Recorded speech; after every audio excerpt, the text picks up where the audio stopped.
Tata kelola program makan bergizi gratis (MBG) menjadi sorotan. Sejak diluncurkan pada awal Januari hingga September 2025, tercatat lebih dari 4.000 anak keracunan makanan usai menyantap menu MBG. Terkait banyaknya kasus keracunan, pemerintah meminta maaf kepada masyarakat. Menteri Sekretaris Negara Prasetyo Adi menyatakan pemerintah berjanji melakukan perbaikan agar peristiwa keracunan tak terulang lagi.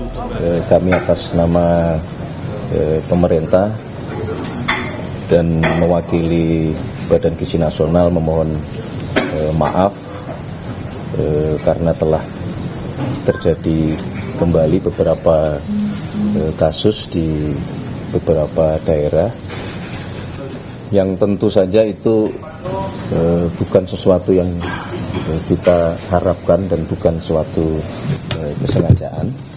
Nah, namun demikian tentu saja ini menjadi bahan evaluasi dan catatan. Sementara itu, Kepala Badan Gizi Nasional, Dadan Hindayana bilang, Presiden Prabowo Subianto berencana mengumpulkan seluruh mitra MBG untuk memastikan program ini dapat terlaksana sebaik-baiknya. Saya nanti akan komunikasi setelah video sudah selesai. Infonya mau mengumpulkan mitra juga ya Pak? Mitra. Ya, ada keinginan sepulang dari New York untuk berkumpul dengan seluruh mitra agar bisa melaksanakan program ini dengan sebaik-baiknya. Maraknya kasus keracunan MBG membuat orang tua murid meminta program MBG dihentikan dan dana yang digunakan bisa langsung diserahkan kepada orang tua murid. Harus ditutup aja. Aku gak setuju kalau diteruskan banyak korban. Anak saya udah 2 kali masuk ke sini. Dari rumah baik-baik saja, pulang dari sekolah muntah-muntah. Aku panik, harus ditutup aja. Jadi sebagai orang tua murid, saya benar-benar lebih baik di stop. Kalaupun benar ada dana untuk anak sekolah yang bersih, kasih aja uangnya biar kami yang mengelola. Karena kami tahu yang terbaik untuk anak kami. Karena kenapa? Dari rumah anak sehat walafiat tiba-tiba ada konsul dari dokter, saya harus ke sini. Sedangkan saya tidak terima anak saya benar-benar kayak gitu. Menteri Koordinator Bidang Pemberdayaan Masyarakat Muhaimin Iskandar menegaskan pemerintah tak berencana untuk menghentikan program MBG di tengah maraknya kasus keracunan siswa.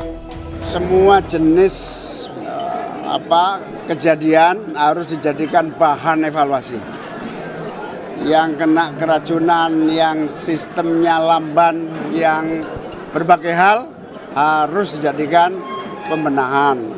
Tentu saya minta kepada PGN untuk benar-benar menuntaskan problem-problem yang nyata-nyata ada. Tidak ada rencana penyetopan. Merespon banyaknya kasus keracunan usai menyantap MBG, Ketua DPR Puan Maharani meminta pemerintah mengevaluasi total pelaksanaan program MBG. Pengawasan tempat-tempat yang mana ada masalah di tempat dapur-dapur MBG untuk melihat secara langsung itu sebenarnya masalahnya itu seperti apa, apakah di dapurnya, apakah di sekolahnya, untuk bisa melihat dari hulunya itu sebenarnya masalahnya seperti apa. Jadi memang evaluasinya itu harus dilakukan secara total. Sebelumnya, data Badan Gizi Nasional ada 4.711 korban dari 45 kasus atau kejadian luar biasa atas keracunan makan bergizi gratis hingga 22 September 2025. PGN menambahkan kasus keracunan MBG dengan korban terbanyak terjadi di Cipongkor, Bandung Barat, Jawa Barat, dengan korban 842 murid. Terkait kasus keracunan MBG, Kantor Staf Presidenan bilang ada 4 penyebabnya, yaitu higienitas makanan, suhu makanan, dan ketidaksesuaian pengolahan pangan, kontaminasi silang dari petugas, dan ada indikasi karena alergi pada penerima MBG. Tidak ada yang meragukan niat mulia pemerintah menjalankan program MBG untuk mengatasi masalah gizi anak Indonesia. Namun jangan sampai niat mulia pelaksanaan MBG jauh panggang dari api dan malah berujung traumatis bagi murid. Tim Liputan Kompas TV.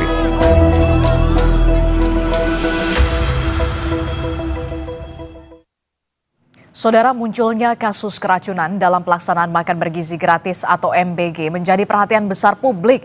Program prioritas di bawah pemerintahan Presiden Prabowo Subianto ini memang berniat baik, tetapi dibutuhkan pengawasan yang serius dan keterlibatan semua pihak, termasuk dari unsur pemerintah daerah. agar pelaksanaan MBG ini menjadi lebih baik.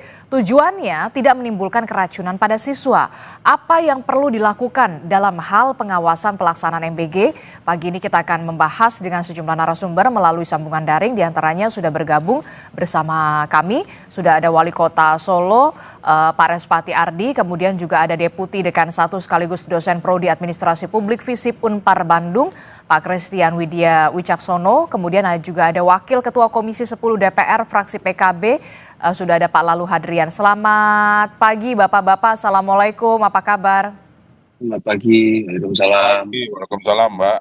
Ya, sebenarnya kami sebelumnya sudah mencoba untuk mengundang Badan Gizi Nasional untuk bergabung dalam dialog kita di pagi hari ini, tapi sampai sekarang belum ada konfirmasi dari Badan Gizi Nasional. Saya ke Pak Respati dulu sebagai Wali Kota Solo. Pak Respati, saya ingin tahu dari mulai pelaksanaan awalnya program makan bergizi gratis di Kota Solo, khususnya di wilayah Anda sampai hari ini, sudah ada laporankah terkait dengan dugaan keracunan di sana, Pak Respati? Ya, alhamdulillah kami dari awal sudah memiliki layanan ULAS, pusat layanan aduan masyarakat. Jadi di situ biasanya masih sekitar terkait tentang menu yang tidak sesuai dengan usia. Tapi kalau untuk masalah keracunan atau masalah makanan basi dan lain-lain, alhamdulillah tidak ada. Dan kami di Kota Surakarta sangat berkomitmen terkait program Zero Accident untuk dapur MBG di Kota Solo. Tapi memang ya. Oke, jadi sampai hari ini alhamdulillahnya belum ada laporan terkait dengan dugaan keracunan ya di wilayah Anda ya, Pak Respati ya. Ya. Oke, Pak Respati, bagaimana dengan koordinasi pelaksanaan MBG di Solo? Sejauh ini apakah ada koordinasi juga terkait dengan pelaksanaan MBG termasuk juga soal pengawasan dari BGN, SPPG, bagaimana pengawasan di sana? Ya, jadi kami murni inisiatif sendiri tanpa diminta oleh BGN. Ini keterlibatan pemerintah daerah hari ini cuma mitra-mitra MBG hanya meminta data di Dinas Pendidikan kami calon penerima, tetapi tidak pernah berkomunikasi terkait pengawasan. Tapi inisiatif kami sendiri, karena saya merasa ini masuk ke perutnya warga saya, jadi saya harus ambil langkah tegas. Saya melalui Dinas Pangan dan Dinas Kesehatan, kita keliling setiap hari random. Kalau Dinas Pangan itu pas masak, tapi kalau Dinas Kesehatan makanan sudah jadi, kita random cek semuanya. Jadi murni inisiatif, tapi tidak ada komunikasi dari BGN kepada kami. Oke, jadi menarik sekali. Jadi inisiatif dari Pemkot sendiri untuk bisa melakukan pengawasan begitu ya sampai belum ada atau tidak ditemukan adanya dugaan keracunan begitu ya. Nah, bentuk pengawasan inisiatif seperti apa yang selama ini dilakukan oleh Pemkot begitu ya? Dan berapa ada SPPG di sana? Di Surakarta hari ini targetnya 40 dapur, tapi hari ini kita masih ada sekitar 14 dapur yang telah beroperasi dan kita setiap hari random check terus, Mbak. Oke, standar di sana SPPG-nya sama atau enggak setiap beda-beda. SPPG? Ya, jadi setiap hari kami melakukan random ini, si SPPI-nya, petugasnya kami minta tanda tangan berita acara. Telah kami cek rantai pasoknya, bahan makannya, seperti itu. Jadi kami murni inisiatif sendiri. Dan hasilnya setelah kami lakukan pengecekan, pasti juga mitranya, para dapur ini juga lebih pengawasan lebih ekstra. Karena kalau di Surakarta pusat aduannya sudah sangat terbuka. Jadi ketika muncul langsung aduan dapur mana, kita langsung datangi dan pasti juga komitmen dari rekan-rekan semuanya dari dapur juga akan melakukan pembenahan. Dan khususnya di Kota Surakarta juga ada penyesuaian menu. Jangan sampai menu untuk anak-anak SD disamakan dengan anak-anak SMA. Seperti itu. Oke, menarik kalau untuk di Kota Surakarta ini Pemkotnya inisiatif begitu ya untuk bisa melakukan pengawasan bersama dengan Dinas Pangan, Dinas Kesehatan dan juga SPPG setempat begitu ya, menjamin supaya pengawasan ini benar-benar terlaksana dengan baik begitu ya sampai ke anak-anak ini MBG dalam keadaan baik pula untuk untuk siap atau sehat untuk disantap begitu ya. Saya ingin ke Pak Christian dulu. Pak Christian, ini menarik sekali. Salah satu yang dilakukan oleh Pemkot Solo ini atas inisiatif. Jadi tidak ada sebenarnya koordinasi, belum ada koordinasi yang sesuai dengan aturan begitu ya. Aturannya belum jelas antara BGN dan juga pemerintah daerah soal pelibatan pemerintah daerah dalam menyukseskan program makan bergizi gratis ini. Menurut Anda seperti apa komentarnya? Gini ya, kalau tidak ada koordinasi justru kan tidak semestinya ya, karena kan pemerintah daerah ini berhadapan langsung dengan masyarakatnya di lapangan gitu kan ya, sehingga tanggung jawabnya besar. Akuntabilitas dari pemerintah daerah pada masyarakat menjadi pertaruhan dalam hal ini. Betul. Oleh karenanya menurut saya, kalau dalam konteks administrasi publik kita belajar tentang intergovernmental relations ya. Jadi bagaimana menjalin hubungan yang harmonis antara pemerintah, ya organisasi pemerintah, apakah antara organisasi pemerintah pusat dengan daerah atau antar daerah. Nah ini yang menurut saya perlu diperhatikan kembali, perlu ditata kembali, bagaimana menata hubungan pemerintah pusat dan daerah dalam koordinasi implementasi kebijakan, yang kebijakan ini dirasakan langsung oleh masyarakat di level mikro ya di daerah. Jadi kalau ini harus dilakukan dengan baik gitu. Jadi kalau setiap kali kita punya kebijakan, punya tujuan, dalam proses administrasi itu harus ditata dengan rapi proses implementasinya. Termasuk di dalamnya adalah proses koordinasinya. Dan itu berhubungan dengan kerjasama antar pemerintah daerah dengan berbagai macam lembaga ya pemangku kepentingan. Kalau ini berantakan, maka proses implementasi tidak akan pernah mencapai tujuannya. Tapi kemudian yang jadi pertanyaan saya selanjutnya, seberapa penting kemudian untuk melibatkan pemerintah daerah dalam menyukseskan makan bergizi gratis ini? Karena kan kita tahu ya, yang tahu wilayah ya Pemkot sendiri, ya Pemda sendiri, bagaimana pengawasannya harus seperti apa. Beruntung Pemkot dari Surakarta atau Solo ini punya inisiatif yang tinggi untuk bisa selalu melakukan pengawasan di SPPG, jangan sampai ada kasus dugaan keracunan massal. Ya kan begini ya Bu ya, kapasitas Pemda itu kan berbeda-beda ya. Tidak semua punya inisiatif yang dilakukan oleh seperti Pemda Surakarta ya, Kota Surakarta. Berbeda-beda. Dan ini kan juga tergantung dari load pekerjaan yang dimiliki oleh masing-masing Pemda. Meskipun tugas dan tanggung jawab secara aturan kebijakan sama. Tapi saya sangat mengapresiasi, artinya kalau dari Pemda Surakarta kan berinisiatif ini yang kemudian semestinya membuka mata pemerintah pusat ya. Membuka mata pemerintah pusat bahwa betapa pentingnya melibatkan Pemda di tingkat lokal, karena mereka yang sebenarnya secara kewilayahan infrastruktur mereka dari sisi jaringan aparat hingga ke tingkat lokal itu sudah kuat. Kenapa tidak memanfaatkan jaringan yang sudah ada ini daripada menciptakan lembaga baru yang prosesnya masih harus trial and error, sehingga yang dipertaruhkan adalah kebijakannya itu sendiri, proses pelaksanaan kebijakan. Jadi kalau kata saya sih justru bagus kerjasama dengan Pemda. Ini harus dilakukan gitu, langkah strategis yang semestinya semenjak awal menjadi prioritas utama. Jadi penting sekali untuk melibatkan pemerintah daerah, pemerintah kota begitu ya, untuk bisa menyukseskan program makan bergizi gratis ini. Saya ke Pak Lalu. Pak Lalu, Anda sepakat yang dikatakan oleh Pak Christian terkait dengan penting sekali untuk melibatkan pemerintah daerah untuk menyukseskan program makan bergizi gratis ini untuk anak-anak? Baik, jadi saya sepakat dengan Pak Christian, begitu juga dengan inisiatif yang dilakukan oleh Pak Wali Kota Solo ya. Jadi memang program ini adalah program pemerintah pusat yang memang tidak harus BGN sendiri yang melaksanakan.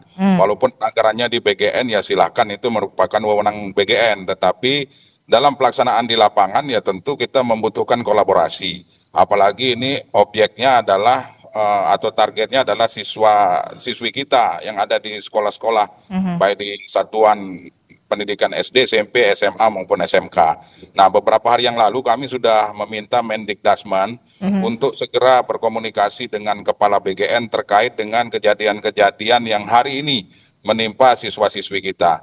niatan mulia pemerintah ini memang tidak boleh berhenti. Saya sangat sepakat dengan yang disampaikan oleh Pak Muhaimin, Menko PM, bahwa ini adalah program bagus, program mulia dari Presiden Prabowo Subianto agar siswa-siswi kita ini memperoleh asupan gizi yang cukup, asupan gizi yang luar biasa sehingga mereka di sekolah siap untuk melakukan proses belajar mengajar, menerima ilmu. Nah, oleh sebab itu ini tidak perlu dihentikan. Tapi, Nah, tapi perlu tidak kalau misalkan dihentikan sementara untuk melakukan evaluasi secara total, jangan sampai ini terjadi lagi di beberapa wilayah. Iya, jadi untuk daerah-daerah hari ini yang mengalami keracunan di beberapa sekolah, seperti di Garut maupun di daerah-daerah lain, ya tentu harus dievaluasi. Namun temuan juga adalah bahwa dapur-dapur yang menyajikan makanan tersebut ternyata ada yang belum memiliki lisensi higienitas. Nah, inilah yang perlu harus dievaluasi. Nah, oleh sebab itu yang saya sampaikan di awal tadi bahwa kerja kolaborasi inilah yang diperlukan. Jadi BGN harus membuka diri, bekerja sama dengan pemerintah daerah. Nggak apa-apa anggarannya tetap di BGN. Nah, kemudian ya tentu BGN harus tetap membuka diri. Kemudian dengan melibatkan seluruh stakeholder pendidikan di daerah tersebut, ya dinas pendidikan, kemudian sekolah dan sebagainya. Nah, inisiatif-inisiatif yang dilakukan oleh Pak Wali tadi perlu juga diikuti oleh pemerintah lain termasuk di Jawa Barat. Nah, itulah yang harus dilakukan. Jangan sampai menunggu siswa keracunan baru bergerak. Nah, ini kan harus ada pencegahan dari awal, mulai dari penyediaan bahan baku, kemudian proses masak, sampai dengan ke distribusi. Nah, kenapa kami Komisi 10 hari ini ikut menyuarakan, walaupun ini bukan mitra kami, ya karena memang anggaran yang digunakan untuk melaksanakan program makan bergizi gratis ini diambil dari anggaran pendidikan yang merupakan fungsi pengawasan kami di Komisi 10. Oke, menarik sekali berbicara soal anggaran karena memang anggarannya ini diambil sebagian adalah dari pos pendidikan begitu ya. Nah, apa yang bisa didorong oleh Komisi 10 jangan sampai kemudian peristiwa ini tidak ada perbaikan begitu ya. Harus ada perbaikan dan harus dievaluasi apalagi anggarannya ini diambil dari anggaran pendidikan. Pak Lalu? Betul-betul membuka diri dalam proses pelaksanaannya. Membuka diri mengajak bicara seluruh stakeholder pendidikan yang ada di daerah. Termasuk sekolah, kemudian dinas pendidikan. Ya jangan hanya meminta data, kemudian setelah itu selesai tidak diajak koordinasi. Nah, kemudian yang ingin kami sampaikan juga bahwa guru-guru yang ada di sekolah tersebut juga harus diajak bicara terkait dengan menu. Kami juga sering menemukan di lapangan bahwa menu-menu itu tidak sesuai dengan yang disampaikan pada saat sosialisasi.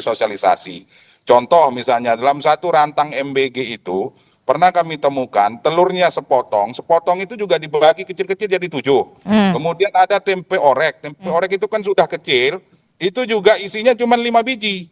Jadi tidak tempe utuh. Kemudian sayur kacang panjang itu isinya 3 lembar. 3 biji sayur. Nah, ini kan jauh dari kata sempurna gizinya gitu loh. Nah, ini juga BGN juga harus membuka diri ketika ada usulan atau saran dari pihak sekolah. Nah, sekali lagi bahwa tujuannya ini sangat mulia. Jadi ini harus kita dukung bersama dan kita bersama-sama untuk mensukseskan ini. Oke, apa yang bisa DPR dorong dalam hal ini dari Komisi 10 DPR terkait dengan perbaikan atau evaluasi secara total program MBG ini? Apalagi anggarannya ini diambil dari anggaran pendidikan. Termasuk juga Pak Lalu yang lagi ramai diperbincangkan adalah di Sleman. Guru diminta untuk mencicipi MBG lebih dulu sebelum siswa. Nah, ini gimana ini Pak Lalu? Ya, kalau itu kan teknis pelaksanaan, Mbak. Jadi memang sejatinya bahwa sebelum makanan itu terdistribusi ke sekolah-sekolah, maka sebaiknya diberikan label layak konsumsi. Kemudian makanan itu disegel, kan begitu. Kemudian pengaturan masak dengan distribusi juga harus harus betul-betul diperhatikan. Nah, informasi yang kami dapat, masaknya jam 1 dini hari, kemudian didistribusikan jam 11. Nah, ini kan harus ada takaran kadaluarsanya makanan ini kan. Nah, ini juga perlu mendapat perhatian. Oleh sebab itu saya sampaikan di awal tadi bahwa kerja kolaborasi dengan berkomunikasi dengan semua pihak yang tentunya dalam hal ini karena objeknya adalah siswa-siswi ya di dunia pendidikan kita, maka seluruh stakeholder pendidikan harus dilibatkan termasuk pemerintah daerah. Jadi saya berharap BGN terbuka dan kami juga selalu menyampaikan dengan kejadian-kejadian keracunan di beberapa sekolah hari ini di beberapa daerah, kami dengan tegas meminta Menteri Pendidikan Dasar dan Menengah segera bertemu Kepala BGN untuk melakukan langkah-langkah antisipasi supaya program dari Pak Presiden Prabowo yang niatannya sungguh mulia ini tidak disalahgunakan di lapangan. Ini kan kalau terjadi seperti ini tentu harus ada langkah antisipatif. Nah, harus dicari persoalannya di mana?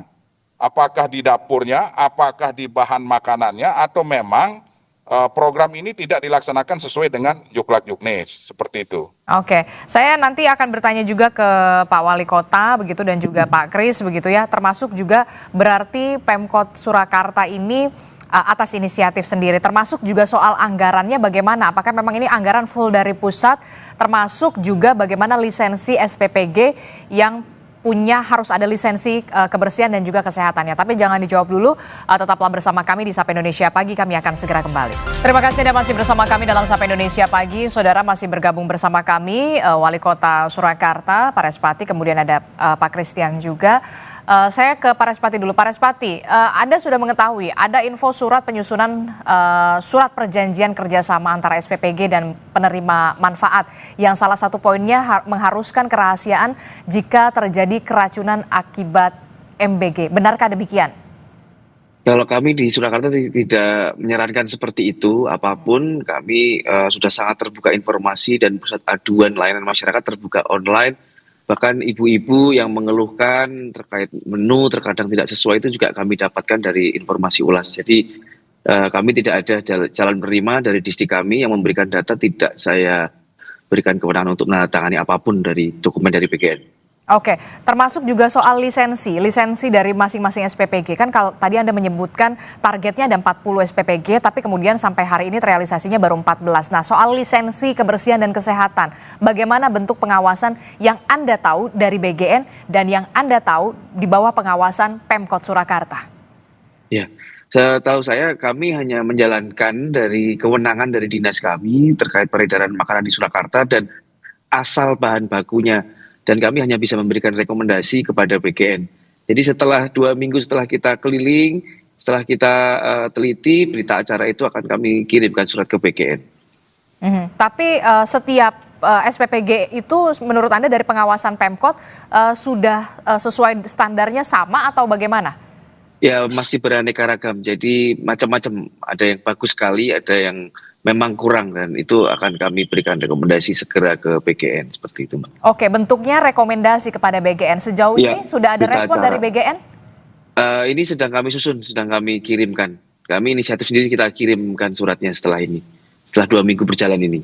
Oke, ini juga saya baru membaca ada dorongan juga atau ada permintaan UMKM Solo untuk mengusulkan juga bisa ikut berpartisipasi untuk menyukseskan program MBG. Bagaimana sejauh ini koordinasinya supaya bisa lebih cepat terdistribusinya dan bagaimana koordinasinya sejauh ini dengan UMKM Solo? Kalau kami di awal-awal dulu waktu salah satu deputi pejabat dari BGN ke Solo kami hadirkan bertemu dengan Asosiasi Jasa Boga, UMKM, dan semua stakeholder PHRI dan pelaku-pelaku usaha di Solo kita hadirkan, kita pertemukan langsung. Jadi kami hanya memfasilitasi karena kita tidak punya kewenangan terkait verifikasi, penentuan titik, itu kita serahkan kepada BGN. Oke, menarik sekali. Tidak ada kewenangan soal itu, Pak Kris. Pak Kris, jadi sebenarnya kalau pertanyaan selanjutnya kalau Pemkotnya sendiri tidak punya kewenangan apa-apa, kemudian yang jadi pertanyaan, lembaga mana yang seharusnya paling bertanggung jawab atas pelaksanaan dan pengawasan dari program ini supaya benar-benar sukses, apalagi program ini menjadi program yang populis dan program prioritas dari pemerintahan Prabowo Subianto? Kan sudah jelas ya BGN itu kan ya. Dia yang menjadi ujung tombak membangun kesepakatan dengan berbagai macam stakeholder. Hanya yang sayangnya begini sih, kalau menurut saya sebenarnya kalau ditimpakan kemudian kepada salah satu lembaga kan juga tidak tidak menunjukkan bahwa persiapannya kurang matang begitu. Artinya kalau tanggung jawab hanya ditumpukan ke salah satu saja kan tidak fair juga. Jadi kalau menurut saya begini sih Mbak. Lebih baik kita mengambil hikmahnya dari berbagai macam kejadian ini, di mana proses implementasi kebijakan untuk kebijakan yang skalanya besar, kita membutuhkan proses administrasi yang sangat mendetail. Itu sih yang pasti. Dan kemudian administrasi yang sangat mendetail ini kan melibatkan multi stakeholder. Artinya kita harus mengakui bahwa kesiapan yang sebenarnya sesungguhnya dimiliki itu justru oleh pemerintah daerah. Jadi kalau berkolaborasi dengan pemerintah daerah, sebenarnya BGN kan kita bisa bayangkan kalau harus mengurus dari Sabang sampai Merauke, begitu complicated. Tapi kalau dia bekerja sama dengan Pemda setempat, dengan infrastruktur yang sudah ada di Pemda setempat, justru ini lebih memudahkan dalam proses implementasinya. Mungkin bisa memberdayakan berbagai macam elemen-elemen yang terlibat ya. Karena tadi saya baru saja gitu kan, kebetulan saya sedang mengisi sebuah kegiatan tentang inovasi di tingkat kelurahan. Saya tanya-tanya ke kelurahan di Kota Bandung dan mereka mengatakan bahwa koordinasi memang baru dilakukan setelah proses distribusi MBG-nya sudah dilakukan. Baru ditanya kelurahannya, didatangi gitu ya, diceritakan ini sudah dieksekusi kegiatannya. Padahal dari kelurahan kan ada kadar PKK, ada apa ya. Kalau diberdayakan kan sebenarnya sumber daya yang luar biasa ya. Yang yang justru networking itu yang kemudian menurut saya bisa membuat proses implementasi MBG ini berjalan jauh lebih lancar daripada dikendalikan oleh pemerintah pusat sepenuhnya, infrastrukturnya terbatas, jaringannya terbatas, dipaksakan yang hasilnya seperti ini gitu. Banyak celah di mana karena infrastrukturnya yang belum tersedia dengan established dengan baik gitu ya, sehingga kemudian proses pelaksanaannya mengundang berbagai macam permasalahan. Oke. Terakhir, kalau menurut Anda dari tiga fokus yang harus diperbaiki, menurut Anda saat ini dari jangka pendek apa yang perlu diperbaiki dari pelaksanaan program MBG ini? 3 prioritas. Yang pertama, kalau menurut saya prioritas pertama adalah tata kelola harus diperbaiki. Bagaimana kita menata hubungan antar aktor yang terlibat di dalam proses implementasi kebijakan ini. Ini yang harus dilakukan. Yang kedua ya, prioritas yang penting juga kalau menurut saya adalah tata aturannya. Jadi tata kelola kelembagaan, tata kelola aturannya, sistem regulasinya. Jadi kalau tadi disebutkan ada kesepakatan yang menurut saya tidak transparan itu ya. Itu kalau ada kejadian luar biasa sebenarnya kan berakuntabilitas nanti Pemda atau siapa, kan itu kan tidak sehat ya. Semestinya tata kelola ini harus transparan, harus akuntabel dan bisa dipertanggungjawabkan kepada masyarakat. Apalagi kan logikanya masyarakat itu pembayar pajak gitu. Sebaik mungkinlah kita harus melayani kepentingan masyarakat ini.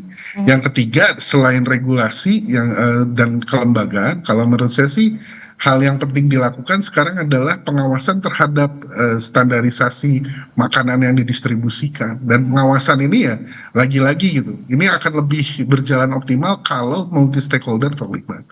Kalau hanya parsial dilakukan oleh beberapa ini, apalagi tadi ada kesepakatan yang tidak transparan gitu ya, hanya dilakukan oleh beberapa pihak ya, bagaimana ya mempertanggungjawabkannya begitu loh. Ini kan program besar ya, semestinya penataannya harus dilakukan dengan betul-betul rapi gitu. Oke, jadi penting sekali untuk memperbaiki tata kelola termasuk juga melibatkan pemerintah kabupaten dan juga pemerintah kota dalam hal ini ya untuk menyukseskan program makan bergizi gratis begitu ya. Saya ke Pak Respati. Pak Respati, jika nanti memang program MBG yang merupakan program prioritas dari pemerintah ini dievaluasi secara total dan pemerintah daerah diminta punya peran penting untuk hal pengawasan. 3 prioritas Anda yang menurut Anda harus diperbaiki utamanya di Kota Surakarta atau di Kota Solo. Apa yang Anda akan lakukan? Yang pertama adalah rantai pasok asal bahan makanan, dan yang kedua adalah menu, dan yang ketiga adalah kualitas dapur bagaimana kualitas dapur ini bisa ada standar khusus yang harus ditepati. Jadi ketika kualitas dapur memang belum sesuai standar, jangan diberikan izin untuk pendistribusian. Saya kira itu, dan keterlibatan tadi dari masukannya bagus sekali. Ada PKK, Posyandu, itu semua memang kami mempunyai infrastruktur itu di setiap daerah dan mohon bisa dilibatkan dalam dan yang lebih dekat dengan budaya sektoral dari masing-masing siswa. Oke, jadi kalau selama ini memang rantai bahan bakunya seperti apa kalau di Surakarta atau di Solo? Ya, jadi rantai bahan bakunya kan yang pembelian dari SPPI sendiri, dari dapur sendiri. Jadi pemerintah daerah harapannya bisa dilibatkan terkait standarisasi asal dari bahan baku makanannya. Oke, termasuk juga dengan menu seperti apa? Kalau menu itu sangat penting sekali. Jadi calon menerima ini bisa disesuaikan dengan usia menunya dan sektoral lokal ya. Sektoral lokal terkadang di situ adatnya makanannya suka seperti apa. Saya yakin makanan di Jawa Tengah dan di Kalimantan atau di Sumatera pasti berbeda. Dari yang sudah Anda lihat sampai saat ini ada menu-menu lokal yang memang sudah dihadirkan atau minim sekali sebenarnya menu-menu lokal yang dihadirkan di MBG, utamanya di Surakarta? Ada beberapa dapur yang sudah inisiatif dengan menu lokal, seperti kalau di Surakarta itu ada nasi kuning, kesukaan anak-anak, ada tambahan sayur, ya itu sesuai dengan kearifan lokal. Ada beberapa, dan ini perlu ditingkatkan lagi. Oke, termasuk juga dapur SPPG? Perbaikan seperti apa yang ingin Anda lakukan ketika memang nanti pemerintah daerah dilibatkan? Ini penting sekali dapur SPPG. Ya, mohon koordinasikan dengan calon penerima dan orang tua sendiri bisa dilibatkan sebagai pengawasan di dapurnya. Jadi orang tua mempunyai kepercayaan atau trust, oh ini dapurnya yang akan memasak untuk makanan anak saya. Oke, terakhir saya mau ke Pak Kris. Pak Kris, apa yang ingin Anda sampaikan soal evaluasi secara menyeluruh? Perlukah ini dihentikan sementara dan seberapa penting kemudian bisa melibatkan pemerintah daerah dalam menyukseskan program MBG? Singkat saja. Dihentikan secara sementara bisa pada wilayah-wilayah yang bermasalah ya. Dicari titik permasalahannya lalu kemudian dicarikan solusinya. Kalau untuk penghentian sementara. Lalu kalau bagaimana evaluasi secara keseluruhan apa yang harus dilakukan agar ini proses implementasinya bisa berhasil, tadi pelibatan Pemda ini menjadi sangat penting karena tadi saya sudah sampaikan infrastruktur Pemda itu sudah sampai ke tingkat yang sangat mikro, sampai ke tingkat RT RW begitu kan ya. Artinya kalau ini disinergikan, dikerjasamakan bersama sekolah, dapur dan lain sebagainya ya, stakeholder yang terlibat dalam MBG, saya rasa proses implementasi bisa berjalan dengan lebih baik. Termasuk juga soal pengawasan anggaran kan? Betul, kalau semakin banyak orang terlibat, semakin banyak orang melihat, semakin banyak orang yang tahu, kan semakin ragu untuk melakukan penyelewengan. Karena kita tahu kita tidak bekerja di ruang hampa, ada orang yang melihat kita dalam melaksanakan pekerjaan tersebut. Tapi kalau semakin diam-diam, semakin tidak terlihat ya semakin kacau ya. Semakin banyak yang disembunyikan, justru semakin banyak yang terlibat bagus. Orang bisa melihat, libatkan saja pengawasannya dari, kalau perlu dari organisasi masyarakat sipil juga melihat hal-hal seperti ini ya. Karena kan dampaknya kepada siswa ya yang belajar yang ada di sekolah. Anak-anak ini kan masa depan bangsa kita ya. Kalau mereka dapat asupan gizi, inginnya mereka menjadi lebih baik, tapi dalam pelaksanaannya carut marut kan kasihan. Oke, kita akan nantikan bagaimana evaluasi secara total yang dilakukan oleh pemerintah pusat untuk bisa menyukseskan program makan bergizi gratis yang kita tahu jadi salah satu program prioritas dari pemerintahan Prabowo Subianto. Dan jangan sampai kemudian anak-anak ini terus berjatuhan karena dugaan keracunan usai menyantap MBG. Terima kasih Deputi Dekan 1 sekaligus dosen Prodi Administrasi Publik FISIP Unpar Bandung, Pak Christian Widya Wicaksono. Sebelumnya sudah bergabung bersama kami Wali Kota Solo Pak Respati Ardi dan juga dari DPR Ketua Komisi 10 DPR fraksi PKB Pak Lalu Hadrian. Terima kasih Bapak-bapak, sehat selalu. Assalamualaikum, selamat pagi.